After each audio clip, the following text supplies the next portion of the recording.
Hello Ram Ram dear students, welcome to urgent official. हम आज unit 3 देखेंगे, minor subject psychology, third semester के लिए। अनुसूचित जातियाँ, अनुसूचित जनजातियाँ और अन्य पिछड़ा वर्ग और आरक्षण से जुड़े मुद्दे का विस्तृत विवरण करेंगे आज। यूनिट 3 में भारतीय समाज में अनुसूचित जनजातियाँ, अनुसूचित जातियाँ, अन्य पिछड़ा वर्ग और उनके सामने आने वाली समस्याओं के साथ साथ आरक्षण से जुड़े मुद्दे देखेंगे। अनुसूचित जातियाँ, परिभाषा देखते हैं एससी की। अनुसूचित जातियाँ वे जातियाँ हैं जिन्हें भारतीय संविधान में सामाजिक, आर्थिक और शैक्षिक रूप से पिछड़ा माना गया है। वे जातियाँ ऐतिहासिक रूप में भेदभाव, छुआछूत और सामाजिक बहिष्कार का शिकार बनी रही है। ऐतिहासिक पृष्ठभूमि। प्राचीन काल में वर्ण व्यवस्था के अनुसार समाज को 4 वर्गों में विभाजित किया गया था, जिनमें ब्राह्मण, क्षत्रिय, वैश्य और शूद्र। शूद्रों और अछूतों को सबसे निचला दर्जा दिया गया था। उन्हें सामाजिक रूप से अपमानित किया जाता था। ब्रिटिश काल में इन जातियों के लिए सुधारवादी प्रयास हुए, लेकिन स्थिति में अधिक सुधार स्वतंत्रता के बाद देखने को मिला। अब है अनुसूचित जातियों की प्रमुख समस्याएं। पहला है सामाजिक भेदभाव। छुआछूत की प्रथा अभी भी कई क्षेत्रों में जारी है। मंदिरों, होटलों और सार्वजनिक स्थानों पर भेदभाव होता है। शिक्षा में पिछड़ापन। गरीबी के कारण इन जातियों के लोग शिक्षा प्राप्त नहीं कर सके। स्कूलों में भेदभाव और गिरते ड्रॉप आउट रेट की समस्या बनी हुई है। आर्थिक पिछड़ापन। भूमि और संसाधनों पर इनके अधिकार सीमित रहे। ज़्यादातर अनुसूचित जातियों के लोग छोटे किसान, मजदूर और दिहाड़ी कारगर होते हैं।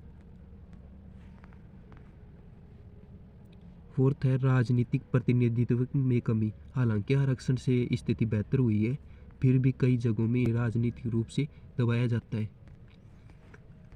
डॉक्टर भीमराव अंबेडकर, नाम तो सुना ही होगा। डी है अनुसूचित जातियों के लिए सरकार द्वारा किए गए प्रयास। अनुसूचित जाति एवं अनुसूचित जनजाति अत्याचार निवारण अधिनियम 1989, दलितों पर अत्याचार रोकने के लिए। आरक्षण नीति, शिक्षा, सरकारी नौकरियों और राजनीति में आरक्षण।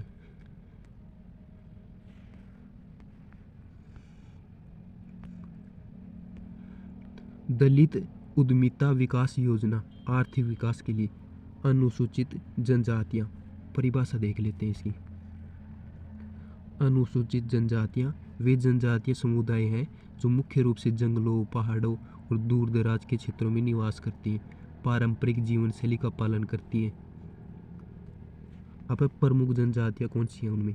भारत में 700 से अधिक अनुसूचित जनजातियां हैं। कुछ प्रमुख जनजातियां हैं गोंड, जो मध्य प्रदेश और छत्तीसगढ़ में पाई जाती है। भील, जो राजस्थान, गुजरात और मध्य प्रदेश में पाई जाती है। संथाल, जो झारखंड, पश्चिमी बंगाल में है। नगास, जो नागालैंड में है। टोडा, जो तमिलनाडु में है। अनुसूचित जनजातियों की प्रमुख समस्याएं। पहली है शिक्षा की कमी। जनजातीय क्षेत्रों में स्कूलों की संख्या कम है। आर्थिक स्थिति के कारण बच्चे पढ़ाई पूरी नहीं कर पाते। दूसरा है भूमि और जंगलों से बेदखली। सरकार को विभिन्न परियोजनाओं के कारण कई जनजातियों को विस्थापित किया है। उनके पारंपरिक आजीविका संसाधनों पर भारी प्रभाव पड़ा है।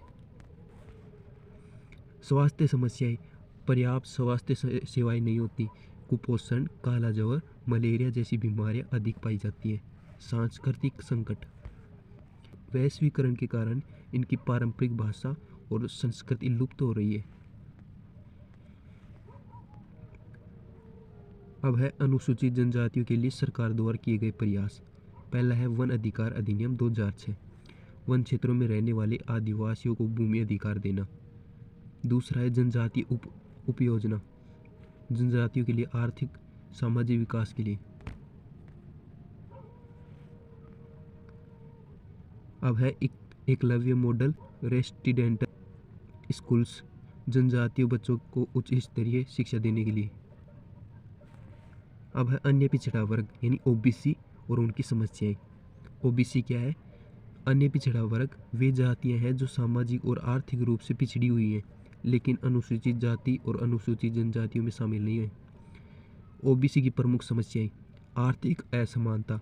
अधिकतर ओबीसी समुदाय की आर्थिक स्थिति कमजोर है। कृषि, छोटे व्यापार और असंगठित क्षेत्र में काम करने वाले अधिक हैं। शिक्षा में पिछड़ापन। सरकारी स्कूलों में पढ़ाई की गुणवत्ता कम होने के कारण उच्च शिक्षा प्राप्त करना कठिन हो रहा है। राजनीतिक प्रतिनिधित्व की कमी। हालांकि मंडल आयोग की सिफारिश के बाद ओबीसी को आरक्षण मिला लेकिन राजनीतिक रूप में कई समुदाय अभी भी पिछड़े हुए हैं।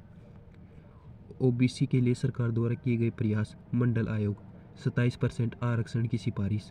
राष्ट्रीय पिछड़ा वर्ग आयोग ओबीसी के अधिकारों और कल्याण की देखरेख करता है। प्रधानमंत्री अति पिछड़ा वर्ग योजना आर्थिक और सामाजिक उत्थान के लिए। अब है आरक्षण से जुड़े मुद्दे। आरक्षण की परिभाषा क्या है? आरक्षण देखेंगे। रिजर्वेशन। आरक्षण एक सरकारी नीति है जिसके तहत अनुसूचित जातियों, अनुसूचित जनजातियों, अन्य पिछड़ा वर्ग के लोगों को शिक्षा, सरकारी नौकरियों और राजनीतिक विशेष अवसर दिए जाते हैं। आरक्षण से जुड़े मुद्दे। योग्यता बनाम आरक्षण, यानी योग्यता वर्सेज आरक्षण। कुछ लोग मानते हैं कि आरक्षण से योग्य उम्मीदवारों को नुकसान पहुंचता है, जबकि अन्य इसे सामाजिक समानता के लिए जरूरी मानते हैं। दूसरा है क्रीमी लेयर की समस्या। ओबीसी वर्ग में आर्थिक रूप से संपन्न परिवार भी आरक्षण का लाभ लेते हैं। इसके कारण वास्तव में जरूरतमंद लोग पीछे रह जाते हैं।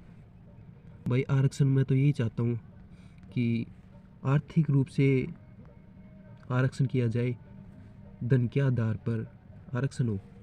संविधान के अनुसार कुल आरक्षण 50% से अधिक नहीं हो सकता, लेकिन कई राज्यों में 60% से ज़्यादा आरक्षण हो गया है। निजी क्षेत्र में आरक्षण। वर्तमान में सरकारी नौकरियों, शिक्षण संस्थानों में आरक्षण है, लेकिन निजी क्षेत्रों में इसे लागू करने की मांग बढ़ रही है। अब है निष्कर्ष। यूनिट 3 कंप्लीट है। इसका निष्कर्ष देख लेते हैं। अनुसूचित जाति, अनुसूचित जनजाति और अन्य पिछड़ा वर्ग की सामाजिक, आर्थिक और राजनीतिक स्थिति का अध्ययन किया जाता है। भारतीय संविधान में इनके कई विशेष अधिकार और आरक्षण की व्यवस्था की गई है जिससे समाज में समानता लाई जा सके, लेकिन आरक्षण से जुड़े कई विवाद और चुनौतियां भी सामने आती हैं जिनका संतुलित समाधान आवश्यक है। यानी कि प्रमुख जातियों के बारे में देखा और फिर अपने आरक्षण से देखा, आरक्षण के बारे में चर्चा की। ऐसे करके यूनिट 3 कंप्लीट हो गया। Thanks for watching dear students. अगर इसकी पीडीएफ चाहिए तो टेलीग्राम चैनल ज्वाइन करो और सब्सक्राइब कर दिया करो। 1K करवा दो जल्दी से यार, मैं इतनी मेहनत कर रहा हूँ आपके लिए, है ना।